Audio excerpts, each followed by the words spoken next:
They say it's going to take 7 to 10 years, $350 to $500 million to construct 1-foot thick walls, 2 years to bore, 23-foot diameter, a lot of which sounds kind of familiar. And a little bit of update on the slide is that they, under new agreements that were proposed yesterday, Enbridge may only have to do a 10-foot tunnel to just accommodate their pipeline and maybe some electrical lines, which I'm not sure I fully agree with that. I would like them to house all the utilities in the streets personally, but talk about that another time. And then the Bridge Authority is not considered anymore for managing. That was thrown out, and now they're creating their own tunnel authority, and that was also a recent change in this past week. So I kind of want to talk about Lansing. So basically we went down and we talked to the Pipeline Safety Advisory Board, which is made up of people from industry and other government entities. And then we all went and talked the next day to a joint session of the House and Senate Transportation Committees, where we got to talk to the legislators. And so this was personally a very positive experience because I've never presented to anyone that was outside of an academic environment.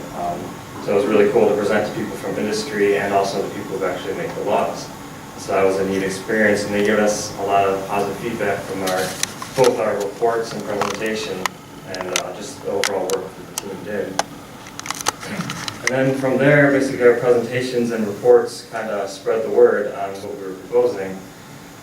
Just this past Wednesday, I had called Senator Casperson's chief of staff to kind of talk about, or ask him what was kind of the aftermath, because we didn't really hear much after we had left Lansing.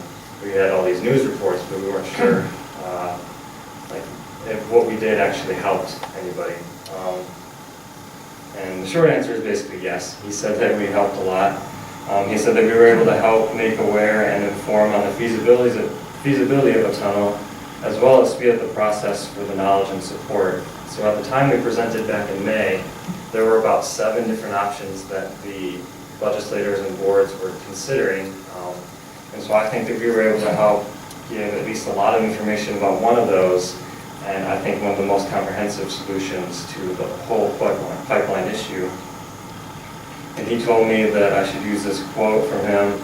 The presentation was definitely a difference maker, no question. The info and credibility you guys brought was instrumental to getting the bill passed quick and unanimously.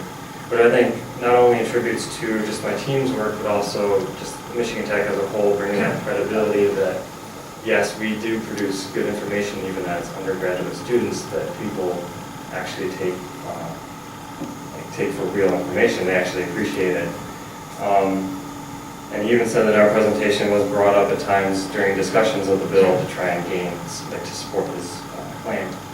Then I also talked to Jim Morrison earlier in the week, who was our industry advisor. He was saying people are still contacting him about interest in our work and gaining some of the information, and that the information from our presentation and reports have spread all over, from state officials to Enbridge to the Mackinac Bridge Authority, and most recently, just yesterday, our governor appointed the members to this new tunnel authority, and one of them was actually at one of our Lansing presentations.